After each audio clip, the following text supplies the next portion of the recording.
তোর হলো রে? আমার তো এদিকে হয়ে গেছে। এই তো আমার একদম হয়ে গেছে। তোর তো দেখছি এখনো বাকি আছে দেখছি। না না, এই তো হয়ে গেছে। বাবা, কখন থেকে লেগেছি বল আমরা। হ্যাঁ, কে জানে কেমন হলো। জামাইবাবু আর দিদির পছন্দ হবে নাকি? হবে না মানে খুব পছন্দ হবে দেখবি। রে, তোদের হলো রে? কখন থেকে সাজাতে লেগেছিস? বৌদি ভাই, কেমন হয়েছে বলে সাজানোটা? হ্যাঁ বৌদি ভাই, বলো না কেমন হয়েছে সাজানোটা? ভালো হয়েছে। এই দিদি বল না রে। ভালো মানে খুব ভালো হয়েছে, তাই না বলো বৌদি? হ্যাঁ, ভালো মানে খুব ভালো হয়েছে, খুব সুন্দর হয়েছে। তোরা যে এত সুন্দর ফুলসজ্জা খাটটা সাজাবি আমরা ভাবতেই পারিনি। তাই দীপ আর নুপুরকে পাঠিয়ে দি, এমনিতে অনেক রাতও হয়ে গেছে। হ্যাঁ হ্যাঁ বৌদি ভাই, ঠিকই বলেছো, অনেক রাত হয়ে গেছে। চলো চলো, দাদাকে আর বৌদিকে পাঠিয়ে দি। হ্যাঁ হ্যাঁ, চল চল। এই শুনলাম কাম্মার ঘরটা নাকি খুব সুন্দর সাজিয়েছে। হ্যাঁ হ্যাঁ, চল চল। চল চল, দিকে চল। আরে কি সুন্দর সাজিয়েছে ঘরটাকে। চল চল, আমরা খাটের উপর গিয়ে একটু বসি গা। না বাবা, বসবো না, যদি বকে। আরে বকবে না, চল না। আরে আরু যাস না, যদি এসে কেউ বকে যে মামা আর মামির খাটটা কত সুন্দর সাজিয়েছে, ঘরটা কত ভালো লাগছে, আর ফুলের গন্ধগুলো দেখ। আরে চল তো চল, কিচ্ছু হবে না, চল না। আচ্ছা ঠিক আছে, চল চল। কি ফুলের গন্ধ, আমার তো মনে শুয়েই পড়তে ইচ্ছে করছে। না না, শুয়ে পড়লে হবে না, আমার তো ঘুম চলে আসবে না হলে। না না, এখানে চুপ করে বসি। সুন্দর সাজিয়েছে আজকে খাটটাকে, আমার এখানে খুব ঘুমোতে ইচ্ছে করছে। আজকে মনে হচ্ছে আমি আর অন্য কোথাও ঘুমাবো না। চল আমরা বরঞ্চ আজকে এখানেই ঘুমিয়ে পড়ি। একদিকে ঠিকই বলেছিস পিয়া তুই। হ্যাঁ তাই ভালো, আজকে বরঞ্চ আমরা এখানেই শুয়ে পড়ি। কিন্তু কেউ যদি আমাদের বকে? হ্যাঁ, সে তো বকবে, কারণ এখানে তো শুধু মামা আর মামি শোবে, আমাদের তো শুতে দেয়া হবে না আজকে। এই মনে হচ্ছে কেউ আসছে, কি হবে এখন? যদি এখানে এসে দেখে আমরা এখানে বসে আছি তাহলে তো বকবে। তাহলে কি করি? চলে এসছে মনে হচ্ছে কেউ। এই এক কাজ করলেই না, চল আমরা সবাই মিলে খাটের তলে ঢুকে পড়ি, তাহলে আমাদের আর কেউ দেখবে না। হ্যাঁ চল চল চল চল চল, দাদি চল, দাদি চল।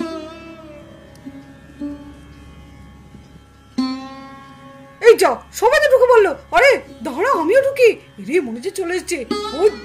ও কি কষ্ট, আবার আসলে টাসলে নেই তো? এই রে, যদি আসলে থাকে। এসো এসো নূপুর, এসো। দেখেছো নূপুর, জুহি আর রূপা মিলে কি সুন্দর আমাদের ফুলসজ্জার খাটটা সাজিয়েছে। তোমার পছন্দ হয়েছে তো? কি বলছো, কি পছন্দ হবে না? কত সুন্দর ওরা খাটটা সাজিয়েছে বলো তো, কি সুন্দর সাজিয়েছে। পছন্দ মানে আমার খুব পছন্দ হয়েছে। যাক, তোমার পছন্দ হয়েছে এটা শুনেই আমার ভালো লাগছে। জানো তো নূপুর, আজকে মনে হচ্ছে ঘরটা আমার পরিপূর্ণ লাগছে। এতদিন না ঘরটা ভীষণ ফাঁকা ফাঁকা লাগছিল। কেন, তুমি এমন কথা কেন বলছো? আগে অসম্পূর্ণ ছিল, এখন তোমার সম্পূর্ণ। এমন কি হলো যে তোমার ঘর তোমার আজকে সম্পূর্ণ হয়ে গেল? আরে কেন তাও জানো না? শুধুমাত্র তোমার জন্য। এই ঘরে তো শুধুমাত্র এতদিন আমি একাই থাকতাম, আর এখন থেকে এই ঘরটা তোমার আর আমার। আর তুমি এসেছো বলে এই ঘরটা সম্পূর্ণ হলো। ও তাই বলো, আমি তো ভয় পেয়ে গেছিলাম। দেখেছো, কখন থেকে তোমাকে দাঁড় করিয়ে রেখে বক বক করে যাচ্ছি। সকাল থেকে তো তোমার উপরেও ভীষণ ধকল গেছে, ক্লান্তও লাগছে, তাই না বলো নূপুর?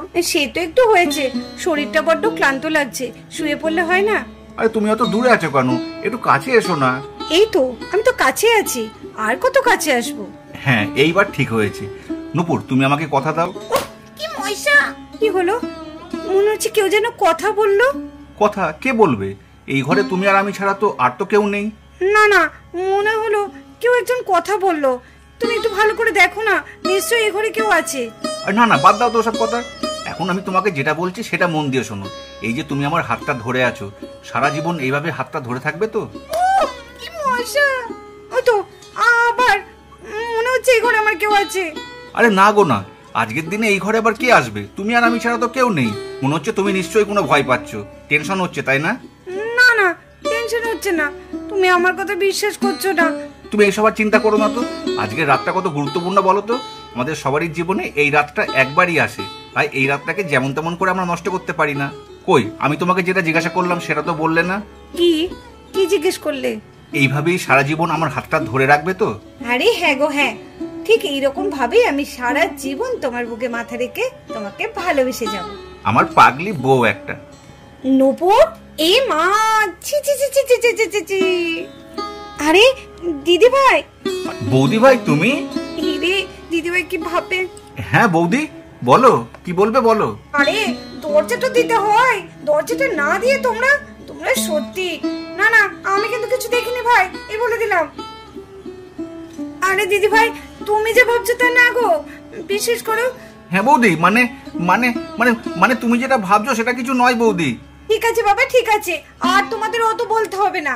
ও বলছে ভাবছে না, এ বলছে ভাবছে না, ঠিক আছে অনেক হয়েছে। দরজাটা ভালো করে দিয়ে তবে গল্প করতে হয়, বুঝেছো মশাই? আরে দীপের জন্য দুধটা আনতে একদম ভুলেই গেছিলাম। হঠাৎ রান্নাঘরে গেলাম, দেখলাম দুধটা তো দীপকে দেওয়া হয়নি, তার জন্য আমি দিতে এলাম। তোরা যে এইভাবে দরজা খুলে যে, উফ সত্যি তোদের নিয়ে আর কি করে পারা যাবে।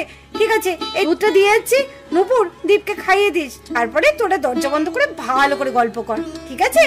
দিদি ভাই তুমি না কি যা তা বলছো, আমার বড্ড লজ্জা করছে। থাক বাবা থাক, খুব হয়েছে।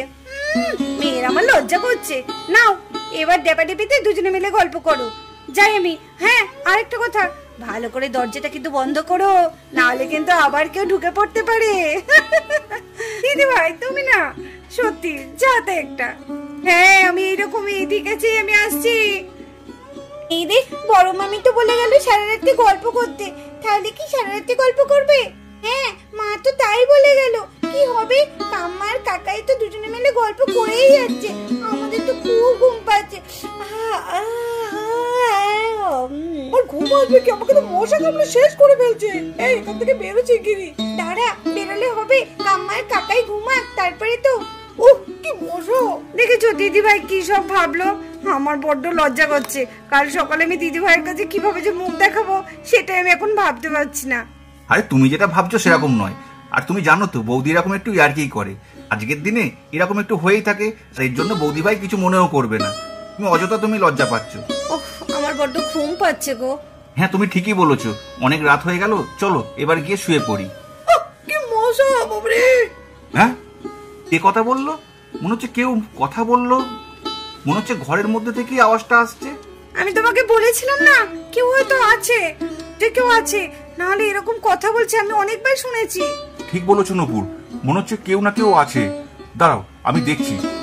এই কে রে, ঘরের মধ্যে কে আছিস? বেরিয়ে আয় বলছি, খুব খারাপ হয়ে যাবে কিন্তু এবার। কে আছিস ঘরের মধ্যে লুকিয়ে, তাড়াতাড়ি বেরিয়ে আয়। আমরা আছি কাকাই। কি গো এটা আরুর গলা লাগছে না? মনে হচ্ছে তো আরুই কথা বলছে। হ্যাঁ ঠিক বলেছো নূপুর, আমারও তো তাই মনে হচ্ছে, এটা আরুরই গলা। আরে আরু এখানে, আমি আছি মামু। কি গো এ তো শিবার গলা লাগছে। হ্যাঁ তাই তো দেখছি, একজন একজন করে তো বেরিয়ে যাচ্ছে। ঠিক করে বল, আর কে আছিস বল। মামু আমি আছি আমি। আরে আমি করছিস কেন, আমিটা কে সেটা বল। প্রিয়া প্রিয়া। ও বাবা দেখেছো, আরে আওয়াজটা তো মনে হচ্ছে খাটের তলা থেকে আসছে গো।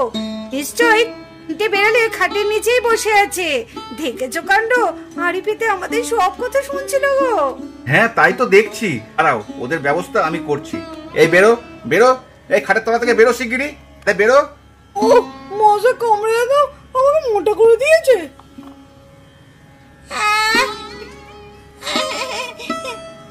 শিবা প্রিয়া আরু খাটের নিচে কি করছিলে তোমরা? হ্যাঁ তোরা খাটের নিচে কি করছিলি এতক্ষণ ধরে? আমরা না ঘরটা দেখতে এসেছিলাম, এসে দেখলাম খাটটা কত সুন্দর সাজানো, তাই সবাই মিলে একটুখানি বসে পড়েছি। আর তোমরা যদি সেই দেখে আমাদের বকো, ভয়ে আমরা খাটের নিচে ঢুকে পড়েছি, কিন্তু বেরোতে পারছিলাম না, কি মশা কামড়াচ্ছিল। আরে মামি দেখো, আর হাত পা মুখ সব ফুলে দিয়েছে মশা কামড়ে। আর পাচ্ছি না মামি। তাই আমি বকতাম, সেটা কেন বকবো আমি? তোমরা এখানে বসে থাকতে আমি কিচ্ছু বলতাম না। আরু শিবা প্রিয়া যাও যাও, অনেক রাত হয়েছে, তোমরা গিয়ে ঘরে শুয়ে পড়ো গা, না হলে তোমাদের মা আবার খুঁজতে চলে আসবে। ঠিক আছে ঠিক আছে, এই শিবা দিদি চল, প্রিয়া দিদি চল। চলো নূপুর এবার আমরা শুয়ে পড়ি, এখন আর এই ঘরে কেউ নেই, এবার শুধু আমরা দুজন। চলো চলো গিয়ে শুয়ে পড়ি এবার।